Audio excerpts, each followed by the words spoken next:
ಇಂದೇ ಡೌನ್ಲೋಡ್ ಮಾಡಿ ಮತ್ತು ನಿಮ್ಮ ನೆಚ್ಚಿನ ಶೋಗಳನ್ನು ಆನಂದಿಸಿ. ಜೀವದ ಗೆಳತಿ ಸತ್ತಾಗ್ಲು ಗೆಳತಿ ಮುಖ ನೋಡಕ್ಕೂ ನೀನ್ ಬರಬಾರ್ದು ಅಂತ ಆ ಪಾಪಿನ ಪುಟ್ಟಕ್ಕನ್ಗೆ ತಾಕೀತ್ ಮಾಡ್ದ. ಮಾತು ಕೊಟ್ಟು ಪುಟ್ಟಕ್ಕ ಎಲ್ಲ ಸಂಕಟನೂ ಹೊಟ್ಟೆಲಿ ಇಟ್ಕೊಂಡು ನಗ್ನಗ್ತಾ ಇರೋಳಂಗೆ ನಾಟಕ ಮಾಡ್ಕೊಂಡು ಇಲ್ಲೇ ಉಳ್ಕೊಂಬಿಟ್ಲು.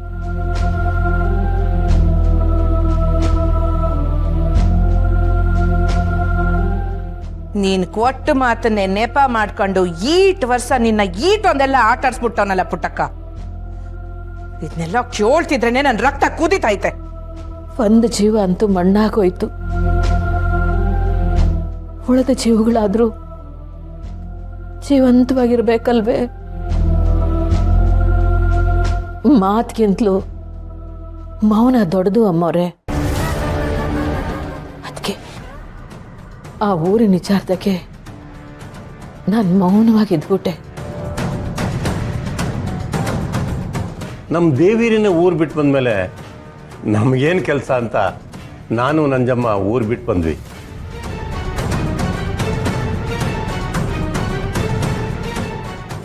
ಎಲ್ಲ ಆಸ್ತಿ ಸಿಕ್ಕಿದ್ರು ಆ ವೀರಾಹುಲಿ ಹಸು ಆಗಲೇ ಇಲ್ಲ, ಕಿತ್ತು ತಿನ್ನೋ ವ್ಯಾಘ್ರ ಆಗಿದ್ದಾನೆ. ಇಡೀ ಊರ್ನೆ ತನ್ನ ಮುಷ್ಟಿಲಿ ಇಟ್ಕೊಂಡು ಆ ಊರಿನ ಜನನೆಲ್ಲ ಹೀನಾಯವಾಗಿ ಕಾಣ್ತಾವ್ನೆ. ಈಗ ಅದ್ಯಾವುದೋ ಕಾರ್ಖಾನೆ ಮಾಡ್ತೀನಿ ಅಂತ ಊರ್ ಜನನೆಲ್ಲ ಜೀವ ಇರಗಟ್ಟ ಜೀತಕ್ಕಿಟ್ಕೋಬೇಕು ಅಂತ ನೋಡ್ತಾವ್ನೆ. ಆ ಊರಿಗೆ ಒಳ್ಳೇದಾಗ್ಲಿ ಅಂತ ನೀನ್ ಊರು ಬಿಟ್ಟು ಬಂದೆ. ಆದ್ರೆ ಊರಿಗೆ ಒಳ್ಳೇದಾಯ್ತಿಲ್ವಲ್ಲ ಪುಟ್ಟಕ್ಕ? ಇಲ್ಲ, ಇನ್ನು ನಾನು ಸುಮ್ಕೆ ಇರೋ ಮಾತ ಇಲ್ಲ. ಅಮ್ಮೋರೆ, ಹೌದು ಪುಟ್ಟಕ್ಕ, ಕೆಟ್ಟದು ಅಳಿಬೇಕು ಒಳ್ಳೇದು ಉಳಿಬೇಕು ಅಂದ್ರೆ ಆ ಊರು ದೇವಿ ಜಾತ್ರೆನಾಗೆ ದೇವಿರಿನೇ ಗುಡಿನಾಗೆ ದೀಪ ಹಚ್ಬೇಕು. ಹೊಸ ಸಂವತ್ಸರ ಸೃಷ್ಟಿ ಆಗ್ಬೇಕು. ಆ ವೀರ ಹುಲಿ ತೋಡೆ ನಡಗಬೇಕು. ಇನ್ಮ್ಯಾಕಾದ್ರೂ ನೀನು ಅವ್ರ ಜೊತೆ ಇರ್ತೀಯ ಅನ್ನೋ ಭರವಸೆ ಆ ಊರಿನ ಜನಕ್ಕೆಲ್ಲ ಸಿಗ್ಬೇಕು.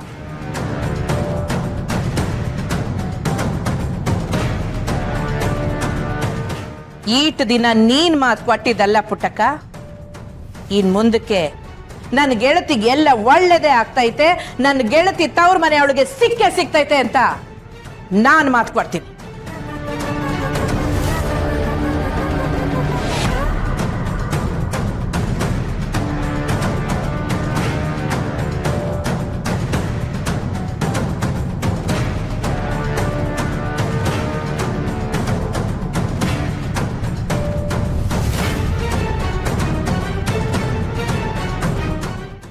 ಪ್ರತಿ ವರ್ಷ ಜಾತ್ರೆಯಲ್ಲಿ ಈ ದೇವಿನೇ ನನಗೆ ದೀಪ ಹಚ್ಚಬೇಕು.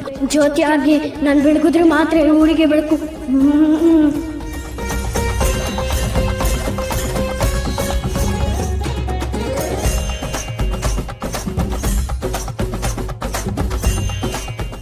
ಜನರಲ್ಲ ಆ ದೇವಿ ಮಾತು ನಂಬ್ತಿದ್ರು. ಯಾಕಂದ್ರೆ ಆ ದೇವಿ ರೂಪದಲ್ಲಿ ಸಾಕ್ಷಾತ್ ತಾಯಿನೇ ಈ ಊರ್ ಕಾಯಕ್ಕೆ ನಿಂತಿದ್ಲು.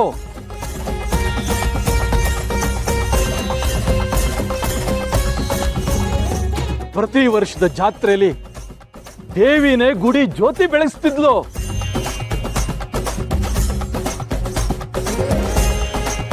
ಜ್ಯೋತಿ ಬೆಳಗಿಸಿದ ಮೇಲೇನೆ ಊರ್ ಹಬ್ಬ ಶುರು.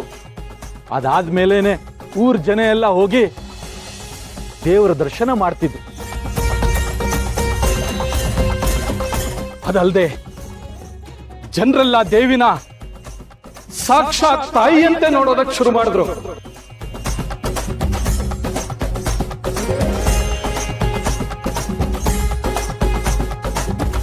ಅರ್ಧ ಊರೇ ದೇವಿದಾದ್ರು ಬಡವ ಬಲ್ಲಿಗ ಅನ್ನೋ ಭೇದ ಇಲ್ಲದೆ ಯಾರ ಮನೆ ಅನ್ನ ಕೊಟ್ರು ಪ್ರಸಾದ ಅಂತ ಸ್ವೀಕರಿಸ್ತಾ ಇದ್ಲು.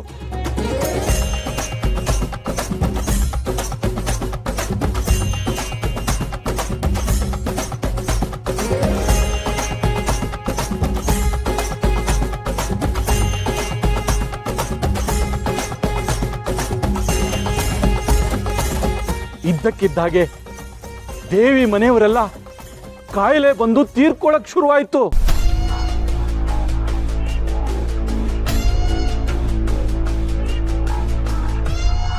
ದೇವಿ ಮನೆಯಲ್ಲಿ ಕೂಲಿ ಮಾಡಿಕೊಂಡಿದ್ದ ಕುತಂತ್ರಿ ಅಣ್ಣನಂತೆ ನಿಂತು ದೇವಿ ಮದುವೆ ಮಾಡಿಸದ.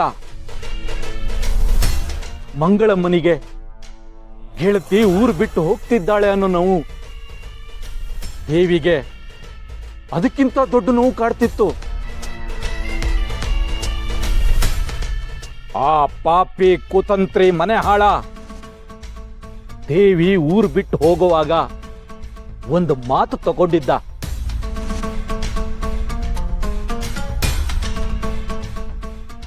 ಯಾರು ಮಾಡದೇ ಇರೋ ತ್ಯಾಗನ ದೇವಿ ಈ ಊರಿಗೋಸ್ಕರ ಮಾಡಿದ್ಲು. ಆ ಪಾಪಿಗೆ ಮಾತು ಕೊಟ್ಟೆ ಬಿಟ್ಲು.